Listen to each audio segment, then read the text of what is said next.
Travis Wayne Goodsell. For those of you who make it through the Mormon YouTube employee not punished full retaliation mode, you're going to miss something that's going to shock you. I've done videos about it before, but I've talked about it in terms of the Church of Jesus Christ of Latter-day Saints had me disappeared or indefinitely incarcerated. But what you don't understand,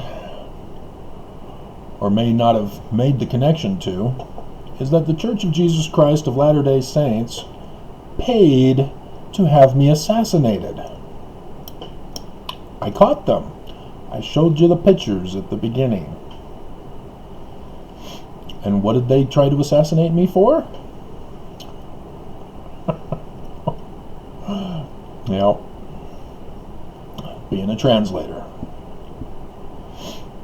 And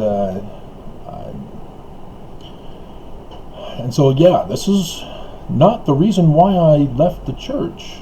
I didn't actually leave the church. If you remember my videos where I talk about it, it was Bishop Reed Hammond. He's down the block over here still. He hasn't moved. Who came to me at the end of 2017 and said, Travis, I don't want you publishing and posting anymore. Why are you coming to church? And so I asked if he was threatening me, and he of course said, no, you're going against the church. What?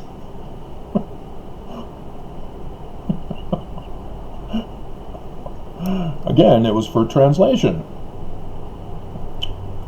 There's Sister Jones, just down the block, who likewise would love to be open about her study of Egyptian. But she's completely scared and paranoid that the church is going to come after her if she lets it be known publicly that she pursues Egyptian. She had done Egyptian stuff before in Relief Society or some other stuff, and I guess she too was threatened to stop. And she did. I didn't. Nobody extorts me. Nobody threatens me. I never went back to church. So I didn't leave the church. I was threatened to stop my business, or else why am I bothering? This concept of murder to protect the church is widespread in Utah. It's horrifying. From the Mormon YouTube employee who's constantly struggling to hold me back and successfully doing so, to other Mormons in this valley who make my life miserable purposely, from my ex-wives to my own family, to bishops, to other Mormons, male and female, to employers. All have been attacking me. I was forced out of church employment. I worked for the church. If you've heard those videos, I used to work for the distribution center warehouse on 17th and 17th. They had transferred me to Beehive Clothing and then transferred me back to the distribution center warehouse. And after 9/11, they didn't want to pay raises to people. And it was a common thing for businesses. It was just an excuse to keep the slavery going. And the church was also a part of that.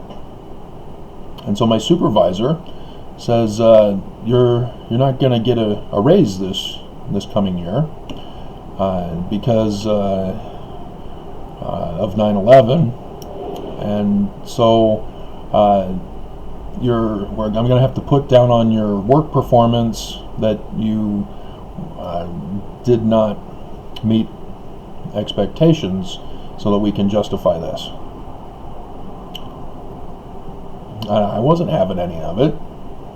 He knows damn well I excelled.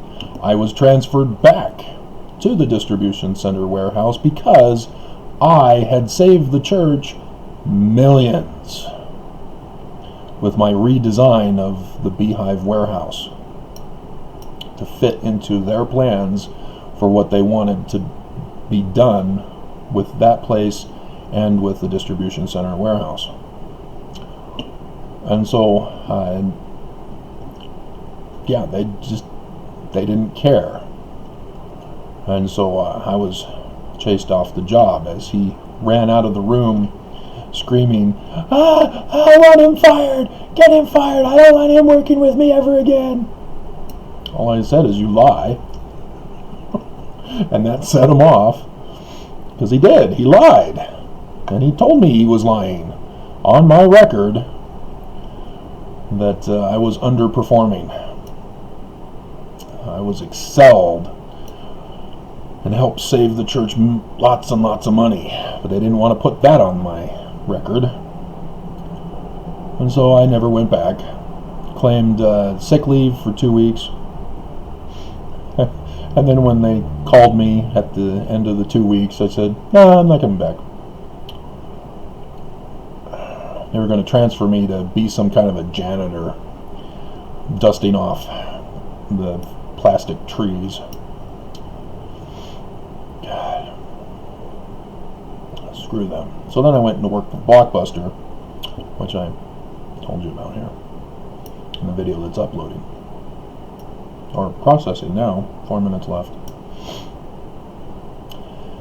And so the way the church did it was to get the cooperation of everybody involved in the process. It's not a situation nowadays, because we're more civilized and modern. You don't go onto the deep web and put down $100,000 to some unknown person who will take care of things for you, and then it gets taken care of. They don't do that. The church owns Utah. All they have to do is put a person that they find displeasing into the system. And the people in charge know that that's what they're supposed to do, as they then get paid, compensated by the church for having done what they asked. And those who don't do what they ask get fired and replaced with somebody else who in the future lays in wait to then be asked to do it again. Such is the case here in my living conditions. They purposely set wave after wave of people to attack, to have me booted out of here, trigger me to cause a problem so that they can call the cops and justify removing me and putting me back in indefinite detention for the rest of my life this time. But they've failed time and time again. And so the first lawsuit that I filed last year, it just so happened that the church bought out my website, and the next day my website was shut down. I'm sure it's just a coincidental timing. Not like I hadn't proven it in the case, because that's what the first lawsuit was all about, was the pay for indefinite incarceration, torture, and, if possible, assassination. If you're unfamiliar with what they did to the Jews in Nazi Germany during World War II and right before World War II, they apparently know what happened there very well, because they used it on me. The Jews were accused of being mentally ill. They were accused of being terrorists. They were indefinitely detained in the concentration camps, used as human experimental test subjects for all kinds of tortures, and just horrifying what was done. And the church, if you're unfamiliar with Mormonism and the swastika, I don't know the author offhand. Let me do a quick check for you. Processing's almost done. Let's see. Mormonism and the swastika.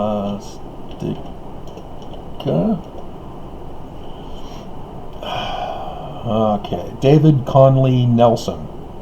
He's got a couple of YouTube videos also that you can check on that. Alright, so that's done processing. Alrighty. So this is a supplement to that shocking thing that I talk about there. And so, a little better.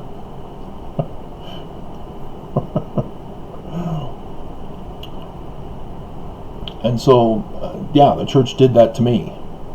But the reason why I'm here talking to you now is because in my indefinite incarceration, there were certain key people, 3 in fact, who all retired within a same time frame period. Not all at once, but during a period of time, all close together.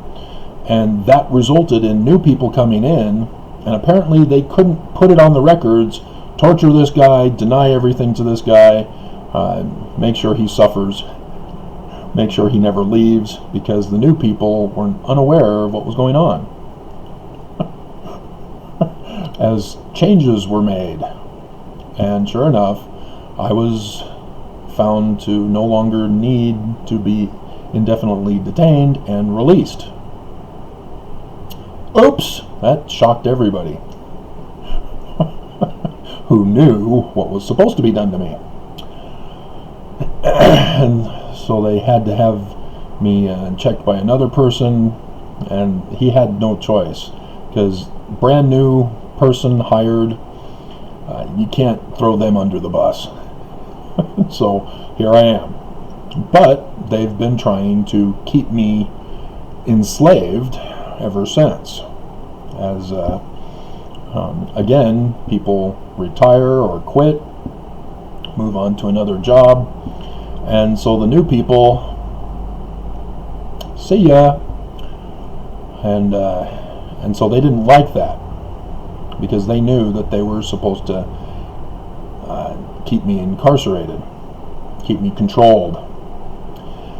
When I got released, I was assigned to the person the church had been paying, and she specifically was not going to let me go, and it required the other guy, her boss, to step in and humiliate her in front of me, and let me be free. Free at last, free at last.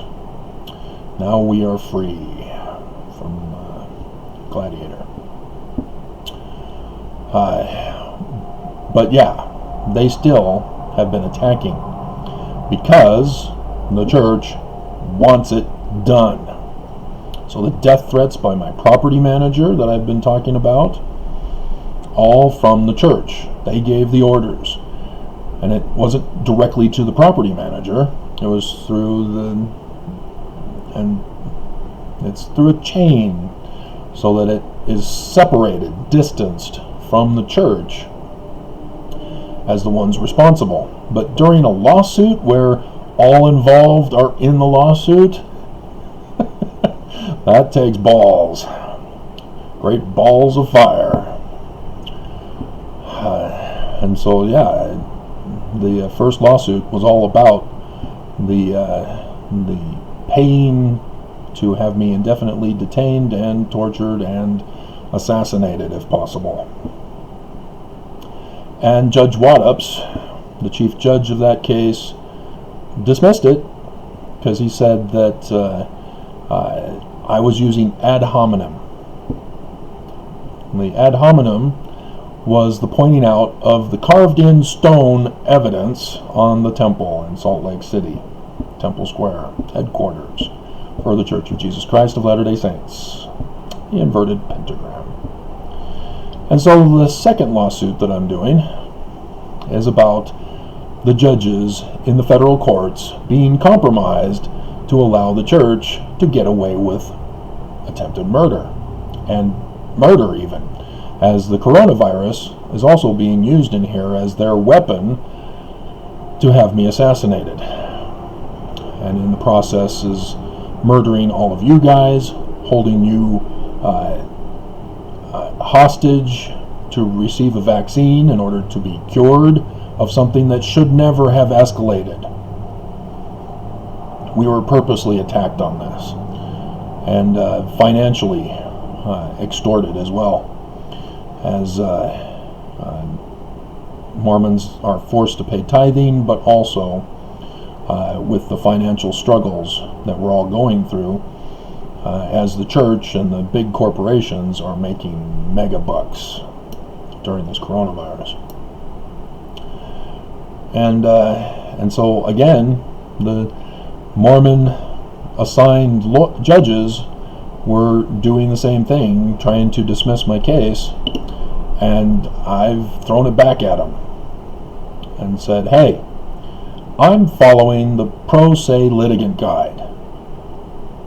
The defense counsel and these judges are telling me that that's wrong, that I shouldn't be following that guide.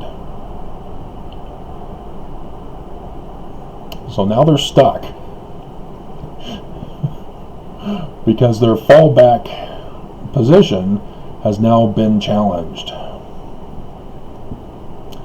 And so now Judge Tina Campbell took the case. She immediately shut me down. She violated Rule 11 and ordered my censorship, so that if you go to the website for the docket, you'll see that there are still the two filings that I submitted that are not being revealed as to what they are, because she gave the order that nothing more is to be added until she makes a decision as to whether or not the pro se litigant guide is legitimate, or the defense counsel's motion to dismiss because the pro se litigant guide is wrong. She can't make that decision yet. I don't know why. It's a simple one. You dismiss their motion to dismiss, saying that the pro se litigant guide is proper and that this case shall proceed, that they have to come up with some other reason. But the deadline has long passed. It was November 27th.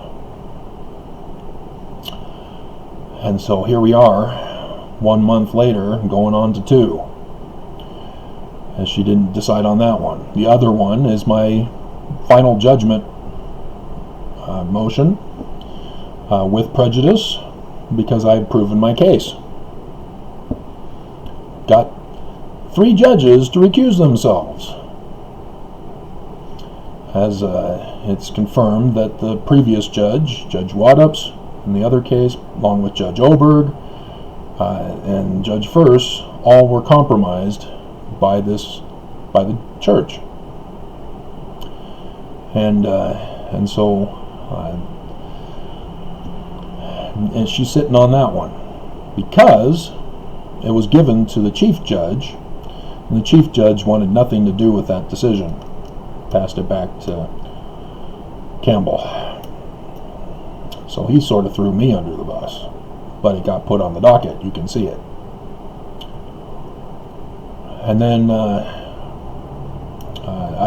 again, it's been proven, as the church has proved it, that a medical doctor is in charge of the church. Nelson's medical doctor And despite being a medical doctor, despite having contacted China himself and asked them if they needed anything, thus he knew how serious this was.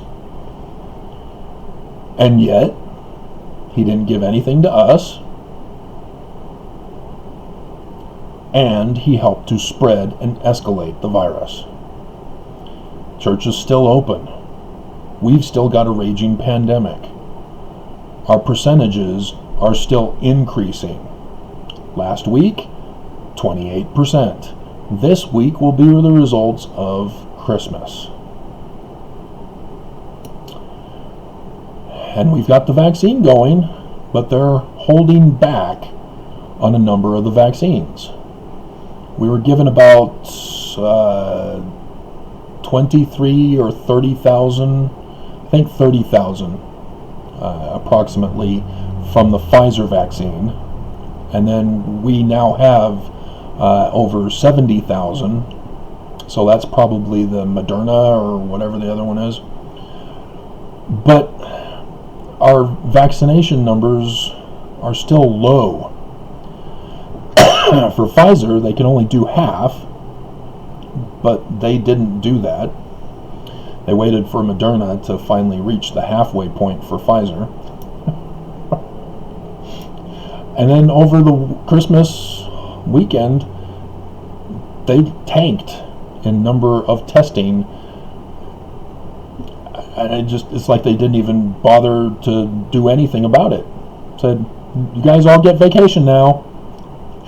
The virus will just have to wait until we come back. It doesn't wait. So 28%. But it's going to be worse this week, as yesterday's numbers indicated. I think it was 38%. So yes, this is all Nelson. Because Herbert, he came out and said, we need to get church open. Nelson said, we're going to wait for the government to let us know when it's safe to reopen. It was never safe to reopen. And now they won't close even though they know it's not safe. And so, yes, Sundays have been super spreaders as a result, as they keep posting every Monday the new temples that are being opened to phase 3. We've seen the cycle. Even countries that get it under control eventually have another outbreak surge. UK, for example, it mutated this time around. And now that mutation has spread throughout the rest of the world and is already in the United States. We're just waiting to find out about the impact of that. But we are well aware that it's most likely here. We're just waiting for the people to show the indicators of it. And so Christmas is also going to be a super spreader, as well as New Year's. And people just are not doing what they're supposed to do, which is stay home, because we're all being extorted to go out in public and expose ourselves. That's using a weapon of mass destruction to commit genocidal murder. There is no such thing as herd immunity with humans and viruses. You know, it's for animals.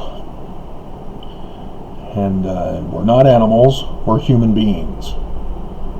And so they all knew from the beginning that there would be mass deaths from this.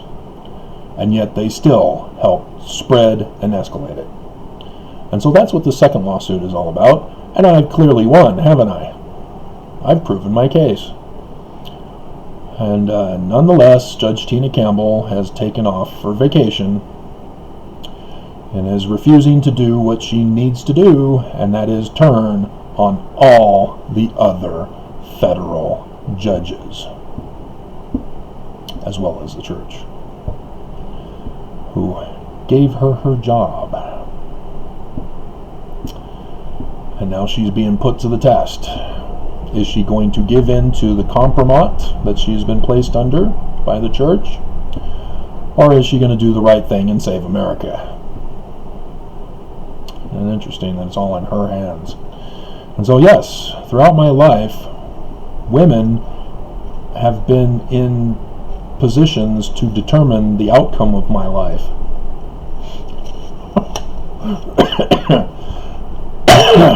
Not just my mother, but when I got my Eagle Scout, I've told this before, it was the woman on that council that was interviewing me to determine whether I'm supposed to get it or not, who told the other two guys, well, we do teach that Boy Scouts have to be honest. So, yeah, I'm an Eagle Scout now because of her. But I got my first F from a female teacher, and so yeah, my whole life has been determined because of women in positions of leadership, trust, and control. And here we are again, a woman to determine my fate and the fate of the world. So, alrighty, there's the assassination tale.